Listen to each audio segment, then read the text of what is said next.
Muchas gracias, Eric.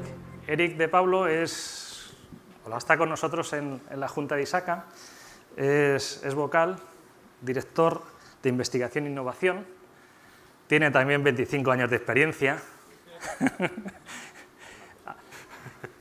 y es la persona que lleva nuestros grupos de trabajo. Grupos de trabajo tenemos unos cuantos, elegidos por vosotros, por los miembros, en los que se trabaja de forma altruista, se hacen cosas muy interesantes. Él va a presentar uno de ellos.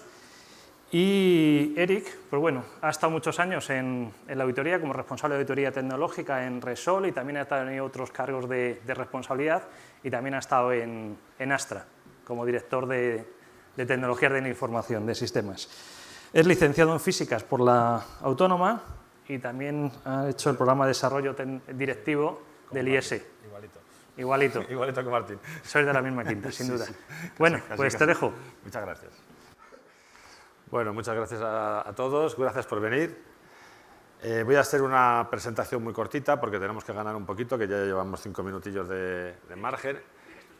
Bueno, el objetivo de la presentación es, la idea es traeros lo que estamos haciendo en la vocalía de innovación, que básicamente lo que estamos desarrollando son, como en años anteriores, a través de un concepto, de una palabra que era las comisiones, son proyectos diferentes. Tenemos comisiones que antes tenían un cometido más abstracto y en el que cabían varios proyectos, ahora en realidad tenemos 3 proyectos. Hemos decidido cambiar un poco la orientación y si funciona los próximos años la consolidaremos y el objetivo va a ser hacer trabajos relativamente cortos, y ahora veréis un poco cómo están enfocados, trabajos relativamente cortos que terminen generando algún documento que sea de utilidad para los asociados. No es que los anteriores no fueran de utilidad, pero que fueran de utilidad inmediata. Y esto lo quiero decir porque sois todos conscientes de la velocidad con la que cambia el mundo de la tecnología y cualquier tipo de problema que podamos poner sobre la mesa, si tardamos más allá de un año, empieza ya a estar un poquito obsoleto. Entonces, este tipo de documentos, para que realmente tengan una utilidad inmediata, si queremos que sea inmediata, tienen que realizarse en un tiempo corto. Ese es un poco el objetivo que andamos buscando. Bueno, entonces la presentación, lo que vamos a hacer aquí es contar un poquitín, muy poquito, lo que estamos haciendo. Vamos a presentaros el primer paper, el primer trabajo que tenemos hecho y bueno, al final lo que vamos a pedir es ayuda porque necesitamos entre los asociados revisores para revisar. Bueno, se ha pasado aquí, selección de los trabajos. Como recordaréis, en la primavera de este año, en el primer trimestre, se hizo una encuesta para intentar identificar cuáles eran los temas, de una lista de 10, de cuáles eran los temas que podían ser de mayor interés y de mayor urgencia para los asociados. Y curiosamente salieron 3 temas que coinciden básicamente con los que se están haciendo en general en los diferentes capítulos de ISACA en el mundo. En alguna de las reuniones que hacen de madrugada por videoconferencia nuestros amigos de Chicago, pues podemos ver el tipo de trabajos que se hacen y coinciden, son los mismos. Es que se ve que la sensibilidad de la gente en el momento actual es esta. Entonces, bueno, aparte de que podamos poner a un año o dentro de 2 años vista, podamos poner en común diferentes trabajos, está claro que no podemos esperar a que hagan los demás también los suyos para tener algún documento que tenga utilidad en España, o sea que vamos a hacer cosas, ¿no? Y es lo que estamos haciendo avanzando. Como recordáis, al final, los 3 trabajos que se seleccionaron son estos 3 que veis aquí, tienen unos nombres un poco estrambóticos, pero bueno, creo que todos los entendemos. El primero tiene que ver con el asunto de la ciberseguridad. Ya se ha presentado aquí antes, es un tema candente, muy importante. El enfoque que le estamos dando a este trabajo es el de, básicamente, ciberseguridad en infraestructuras estratégicas. No es porque no esté mencionado en la ley, que también lo hay, están definidas las infraestructuras estratégicas. Lo que queremos diferenciar de las infraestructuras críticas, que es lo que más se desarrolla en la ley, porque cualquier organización, aunque no haya sido declarada una organización crítica, tiene problemas con relación con sus infraestructuras importantes. Le hemos llamado estratégicas, pero le podemos llamar como queráis. Y hay problemas que son diferentes de los clásicos que hemos tenido hasta ahora. Problemas que hasta hace unos años se resolvían con temas de continuidad de negocio. con temas de plan de PRDs, tener un plan de continuidad montado de sistemas o incluso de negocio. El caso es que los problemas actuales van más allá de eso. Podemos encontrarnos con un problema que comprometa la reputación, que comprometa información confidencial, que comprometa temas relacionados con la protección de la información y de las patentes y de ese tipo de cosas, y eso no se cubre con un PRD, no se cubre con un plan de continuidad. Eso puede que incluso los sistemas ni se vean afectados y que sigan funcionando tan normal. Ese tipo de cosas, que son las que hoy en día entran en la órbita de lo que son los ataques para producir algún tipo de daño en la compañía, no es exactamente lo mismo que lo que ha sido hasta ahora la parte de continuidad de negocio. Entonces, necesita desarrollarse, y es cierto que ahora mismo se está desarrollando en la parte que antes había mencionado Martín, en la parte de las infraestructuras críticas, pero muchas otras organizaciones que están fuera de ese ámbito, que no han sido declaradas infraestructuras críticas, también deberían de preocuparse de esta historia y deben de preocuparse de una manera quizás no igual, pero con similar preocupación. El segundo, que es el que vamos a presentar, tiene que ver con temas, bueno, el título, como veis, es muy estrambótico, nuevos actores y tecnologías. Vamos a presentar un poco un documento relacionado con Internet de las cosas. Porque en realidad hemos intentado no abarcar demasiado, hacer un trabajo que pudiera completarse dentro del año, y entonces lo hemos restringido y lo hemos limitado a Internet de las cosas. Podríamos abrirlo más y hemos pensado, como veréis en el método que vamos a contar a continuación, que eso puede hacerse en sucesivas versiones del documento. En años posteriores se puede emitir una segunda versión y demás en la que incluyamos otras cosas. Y el tercero, veis este título que tiene aquí, si habéis asistido a la última, quiero recordar que fue la última edición de los Jueves de ISACA, se presentó un trabajo que se hizo muy interesante en estos últimos años sobre auditoría continua. Este sería la versión 2. Es decir, lo que pretendemos en este documento es desarrollar todo aquello que no se menciona en la versión 1. Nuevas tecnologías, inteligencia artificial, temas relacionados con el Big Data, todo aquello que da por supuesto que ya tienes un sistema de recogida de información relativamente automatizado, pero en donde los indicadores y los elementos que buscas no tienen excesiva sofisticación. Aquí queremos sofisticarlo, para buscar cosas que no se encuentran fácilmente. Esta sería, digamos, la versión 2 del trabajo que habíamos hecho, ¿no?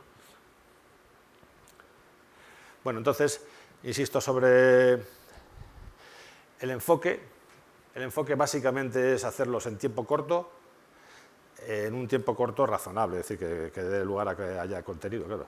En un tiempo corto que intentamos que esté dentro del orden del año. Puede que sea un año y medio, pero vamos, dentro del año. Intentamos que no se produzcan trabajos que den 2, 3 y 4 años, que es lo que ha ocurrido, y no queremos que no pase eso. Pero por eso preferimos, incluso en algunos casos, acortar el tamaño del documento, aunque luego, como ahí decimos, se pueda sacar una segunda versión porque pueda ampliarse alguna cosa que pueda ser interesante o que haya surgido. Entonces, bueno, la idea también que pretendemos es la de presentar todos esos documentos, cosa que ya se ha hecho en los anteriores, no es que no sea un cambio, pero pretendemos es presentarlos siempre, primeramente, antes de su revisión, presentarlos a los asociados en algún evento de los que normalmente tenemos, bien sea las jornadas técnicas, bien sea los Jueves de ISACA o algún otro evento en el que pudiera merecer la pena presentarlos, con objeto de recibir comentarios vuestros previos a la revisión, por si hay que hacer algún tipo de reconducción del trabajo antes de la revisión. Es que si hacemos un trabajo, hacemos una revisión por parte de pares, hacemos el documento final y luego lo presentamos y hay algún tipo de desconformidad en cuanto al enfoque, la orientación o lo que fuera, tiene ya muy mala marcha atrás. Entonces preferimos hacerlo de esta forma. Entonces, hoy vamos a presentar uno de los trabajos y estamos abiertos a cualquier tipo de comentario sobre el enfoque que está dado, Y por supuesto, lo que pretendemos con esto es pedir entre los asociados que estáis aquí y algunos que no han venido, pedir una colaboración. Los grupos que tenemos montados, los 3 trabajos que tenemos montados, pues son grupos desinteresados que nos reunimos típicamente una vez al mes. Hemos tenido algunas reuniones por videoconferencia con un éxito intermedio. No ha sido un desastre, pero tampoco podría haber sido mejor. Sin embargo, hemos tenido sobre todo reuniones más o menos mensuales con una participación mediana. La verdad es que es un trabajo que es totalmente altruista, donde la gente asume compromiso de desarrollar trabajos, capítulos, determinadas cosas, y bueno, pues está abierto a que haya más gente que quiera participar, no está cerrado en absoluto. El trabajo es interesante y son discusiones que son muy enriquecedoras, o por lo menos para mí lo son. Ahora lo que necesitamos, básicamente, independientemente de que la invitación a que podáis seguir participando esté abierta, es revisores. No deben ser los mismos los que han hecho el trabajo los que lo revisen, entonces tengo que pedir revisores, eso no tengo más remedio. Lo puedo hacer como se ha hecho tradicionalmente a través de un correo dirigido a los 4 o 5 que yo considero que podrían ser, o lo puedo hacer abierto, que me parece que es mejor. Entonces está abierto a que vosotros podáis participar, cualquiera de vosotros, a recibir el documento, lo que antiguamente se llamaba el manuscrito, que ahora no está así, y os lo enviamos y esperamos que podamos tener una iteración suficientemente rápida como para que a final de año podamos cerrar el proceso. Esa es mi intención. Evidentemente, si se puede. ¿Por qué? Pues porque quisiéramos publicarlo en el primer trimestre del año que viene, es decir, darlo ya por cerrado, para que de esa manera podamos presentaros los otros 2 documentos que tenemos en la primavera del año que viene. Y podamos dejar este por zanjado, lo que no quita para que tenga una segunda parte, que eso no es en absoluto imposible. Bueno, lo siguiente que voy a presentaros ahora, bueno, una de las personas que colabora con nosotros, Josu Ruti, que va a estar conmigo aquí ahora, es uno de los colaboradores de este trabajo en particular. Él se ha encargado de una de las partes iniciales y pues para que veáis que me parece interesante que todo el mundo que ha participado pueda contar, le he pedido que contara un poquito la parte que él estaba haciendo. Tenemos un documento que es un Word. Os podéis imaginar que un Word en una presentación es un ladrillo. Entonces, les he pedido que lo presenten para que veáis que es verdad, que existe, que el documento existe, pero lo que os ruego, sobre todo a los que la vista la tengan un poco más cansada, es que no lo intentéis leer porque puede ser perjudicial y no quiero tener consecuencias, ¿eh? Así que no quiero saber nada. Pero bueno, ahora nos van a presentar el documento. Pero lo que sí que voy a pedir es que lo presenten en pantalla completa, es decir, que no lo vayan desplazando, porque entonces sí que nos tiramos aquí toda la tarde. Si puede ser, podéis ponerlo en pantalla completa, o sea, una hoja entera.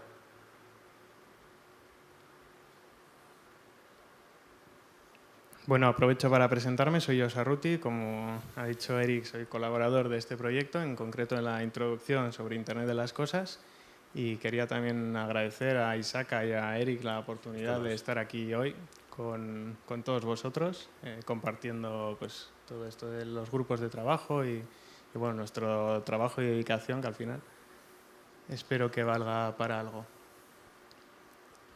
Esperamos que nos presenten el Word. Parece ser que presentar un Word es un problema complicado. Sí. No sé si es que los Word son incompatibles con los proyectores. Bueno, pues si no es posible...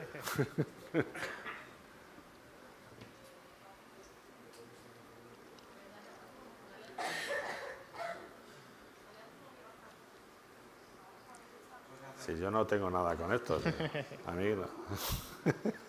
¿Qué más quisiera yo que tener el teclado aquí? Te aseguro que lo bajaba de tamaño enseguida.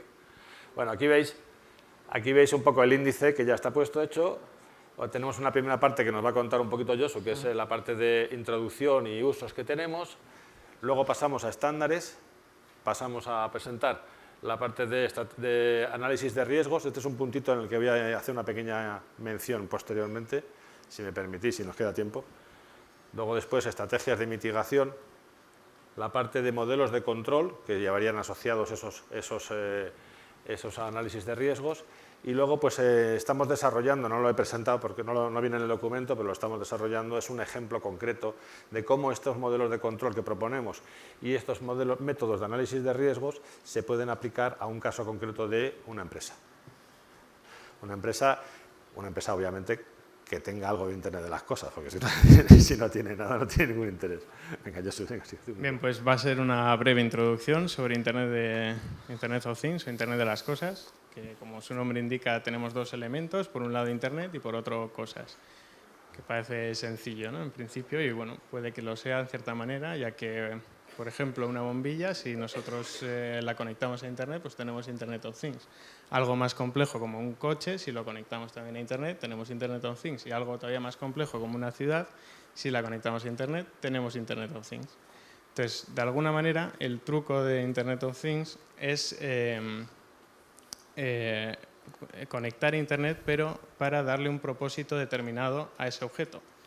Es decir, vamos a intentar aportar nuevas funcionalidades o bien mejorar algunas características que ese objeto ya tiene, o una ciudad o el coche, lo que sea. Por ejemplo, en el tema del vehículo, añadimos Internet en el vehículo para que cuando en caso de accidente envíe una señal de alerta a través de Internet a los servicios de emergencia y de esta manera los servicios de emergencia pueden actuar de manera rápida y eficaz, ya que le podemos enviar las coordenadas de donde se ha ocurrido el accidente e incluso el estado del vehículo de los ocupantes, dependiendo ya de la complejidad del sistema.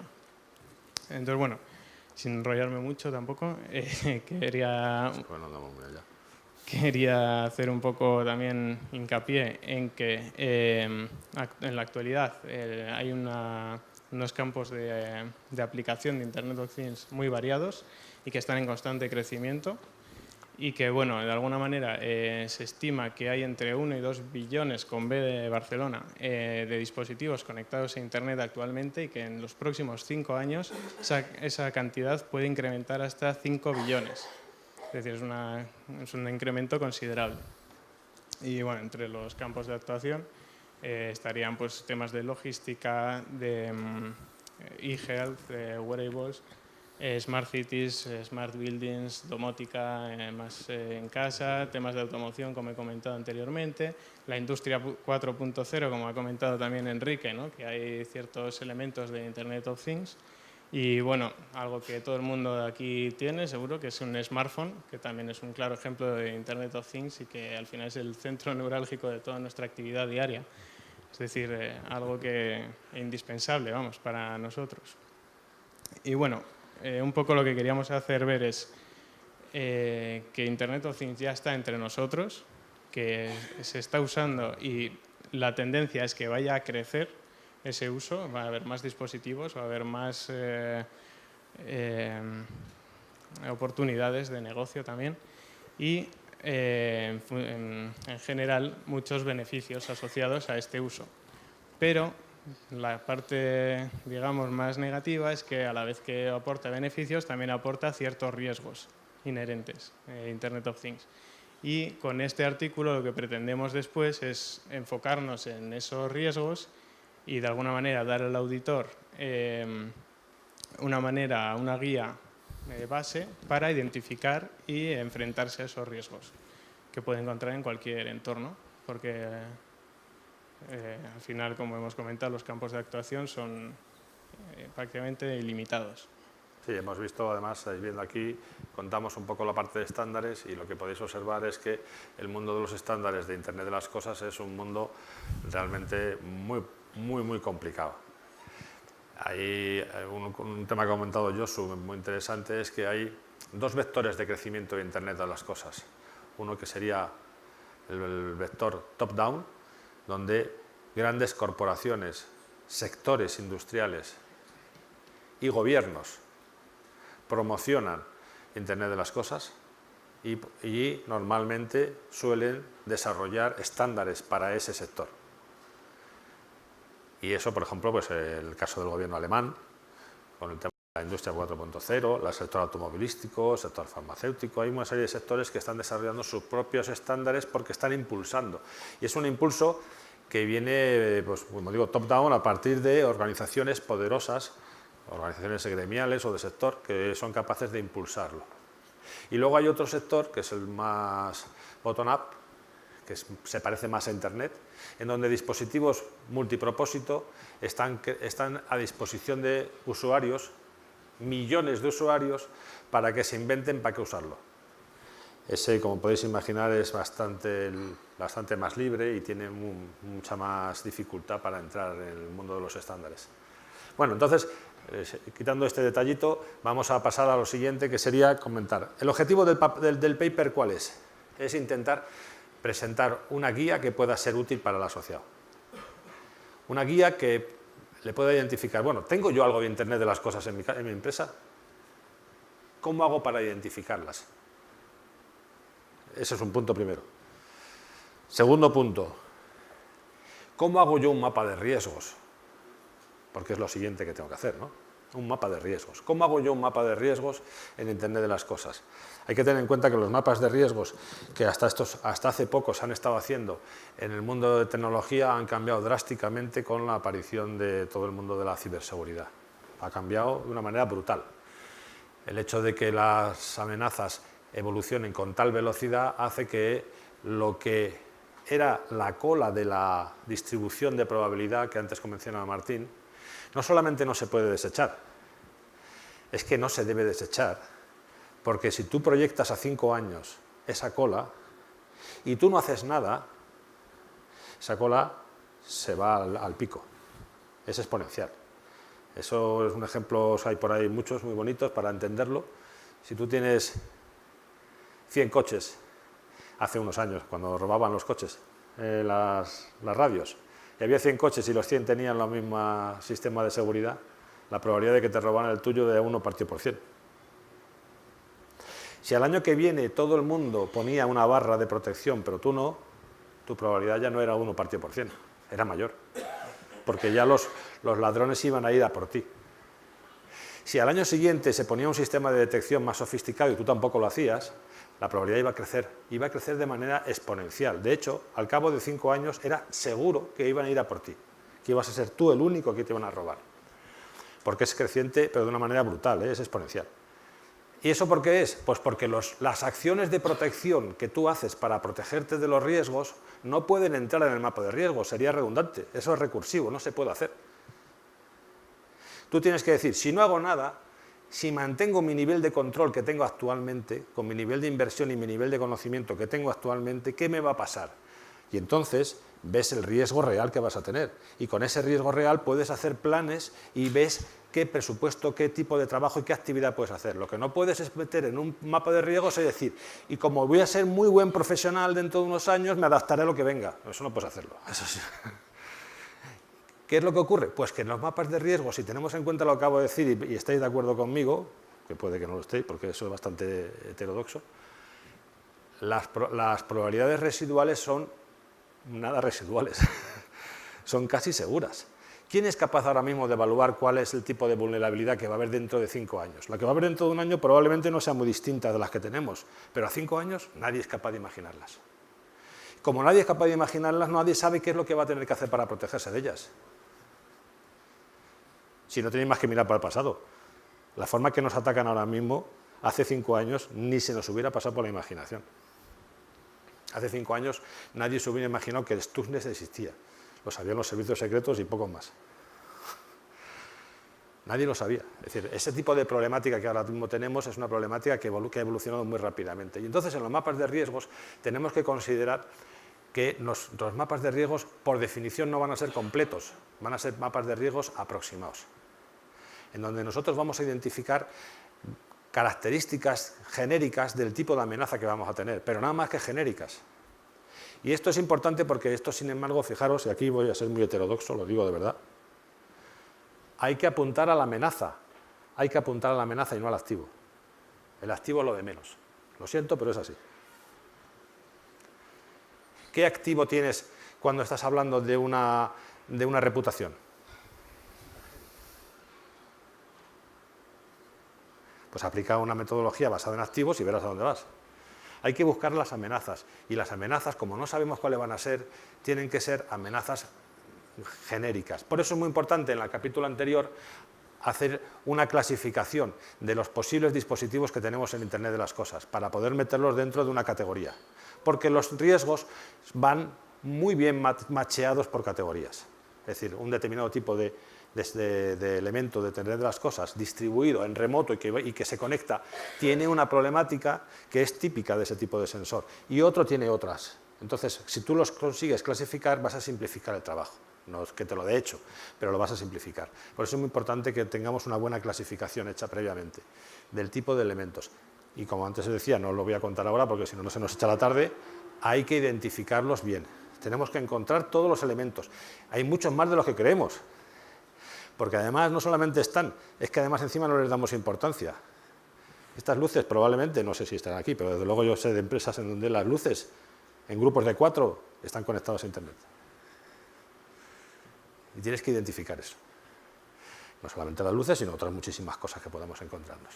Entonces, una vez que tengamos un buen mapa de riesgos hecho, y los mapas de riesgos por lo menos tienen que ser capaces de cubrir la mayoría de los tipos de problemas, de los tipos, no de los problemas, porque los problemas no sabemos cuáles van a ser, de los tipos de problemas. Aquí os he puesto antes una forma de hacerlo. Eso es una tabla que a mí me gusta, que es bastante completa, es una tabla que está sacada de COVID desde su momento, y pues cubre casi todo lo que puede haber desde un punto de vista conceptual.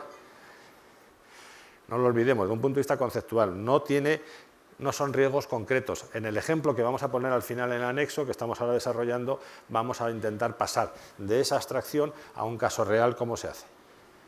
Bueno, una vez que tengamos hecho esto, nos encontramos con un problema que aquí menciono, que son las estrategias de mitigación, lo pongo entre medias, entre lo que sería el análisis de riesgos y lo que sería la parte de modelo de control. Es que no todos los riesgos se van a poder controlar. En el mundo IT, casi todos los riesgos se controlan. En el mundo OT, pocos riesgos se controlan. Entonces, ¿qué es lo que tienes que hacer? Pues buscarle las vueltas. Es decir, si no puedes poner usuario y password, pues tendrás que ver la manera de identificar que nadie, o asegurarte que nadie puede entrar en esa máquina. Y a lo mejor no puedes utilizar el método clásico que te da el 100% o el 99% de seguridad de que está ese riesgo acotado, que ha reducido el riesgo a su mínima expresión. No, a lo mejor no podemos. Bueno, pero tenemos que ser conscientes de eso. Y es muy importante que esto lo tengamos claro porque hay que mencionarlo a la alta dirección. La alta dirección piensa a veces que porque tienes un mapa de riesgos el problema está resuelto. Y algunos más espabilados piensan que porque tienes un mapa de riesgos y un modelo de control el problema está resuelto. Pues a veces ni siquiera con esas dos cosas está resuelto. A veces necesitas tener un mapa de riesgos, un modelo de control y además ser consciente de que muchos de los riesgos no están cubiertos suficientemente y hay que estar vigilante para ver lo que puede ocurrir. Entonces, el modelo de control, como aquí mencionamos en el texto, hombre, lo que pretendemos es establecer un conjunto de controles que el conjunto proteja más que cada uno de ellos. ¿Por qué? Pues porque el conjunto, y antes Martín lo mencionaba, el conjunto de controles, si lo implementas y además consigues estabilizarlo desde la perspectiva de unos años, incrementa la madurez de la organización y permite que la organización sea capaz de enfrentarse a determinados riesgos imprevistos sabiendo cómo reaccionar. Cuando no tienes más que algún control suelto, la actitud es diferente, totalmente distinta. Entonces, eso, allí lo menciono, es una palabra que ahora se repite muchísimo y que quizás sea un poco fea, pero sería bueno, interesante apuntarla. Cuando tienes un modelo de control razonablemente amplio y que solapa entre los diferentes controles, normalmente lo que aparece es resiliencia, que es una propiedad emergente. Desde mi punto de vista, y eso también es heterodoxo, no se puede conseguir no se puede buscar la resiliencia surge, es una propiedad emergente, procede de un sistema que está razonablemente organizado y presenta resiliencia. Tu capacidad para responder ante un golpe imprevisto es algo que te lo da haberte, en el caso de los boxeadores, haberte formado adecuadamente, pero es que no sabes qué tipo de golpe va a ser. Entonces, no puedes decir, es que ya tengo resiliencia 2.1, no. La resiliencia es una propiedad emergente que surge si tienes algo por debajo que te ayuda a tenerla, pero no quiere decir que tengas un valor de resiliencia 2. Eso se hace con algunos materiales, pero no con las organizaciones. Entonces, si conseguimos desarrollar un modelo de control e implantarlo a través de una colección de controles, claro, estos controles, fijaros que hay que aplicarlos a sistemas que antes Josu nos ha estado mencionando, están distribuidos en campo, están en lugares remotos, a veces están metidos en sitios sencillos, pero que están desconocidos. Por ejemplo, allá arriba, los tenemos conectados a la red de control, con toda la problemática que hay ya, ahí nos juntamos con los modelos de control para sistemas industriales. Por su definición se conectan a Internet, ahí nos metemos en los modelos de control de cloud computing. Es decir, el modelo de control tiene que apoyarse en estos dos. Es un modelo de control nuevo, que está orientado a Internet de las cosas, pero no puede desprenderse de esos otros dos en los que se apoya. ¿Por qué?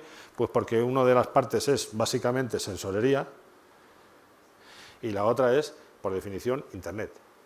Pues los dos modelos están ahí, o sea, no lo podemos evitar. Entonces, a la hora de implantar el modelo de control, no podemos olvidar los tipos de controles que se utilizan en uno y en otro de los modelos. Si los habéis desarrollado en alguna ocasión, hay que recordarlos y meterlos. Y si no, pues hay que meterlos, aunque sea la primera vez. Hay que meter modelos de control que tengan que ir en ese sentido. Esto no nos va a reducir el problema, pero como auditores de sistemas que somos, nos va a permitir identificar el problema que tenemos, nos va a permitir asesorar si se realizan y se desarrollan los modelos de control que corresponden. En muchos casos los auditores de sistemas se involucran en el diseño también. No es que se deba hacer, pero a veces se hace. Y por supuesto nos permite presentar, que es una cosa muy importante, como parte independiente, un estado de situación fiable. Eso es una de nuestras obligaciones, presentar un estado de situación fiable. Esto es lo que pasa, pero real. Y para eso necesitamos tener bastante de lo que aquí mencionamos desplegado. Entonces, lo único que pido es para conseguir terminar este documento y poderlo distribuir entre todos los asociados, como antes os decía, es revisores. Y nada más. Los otros dos documentos los terminaremos en la primavera.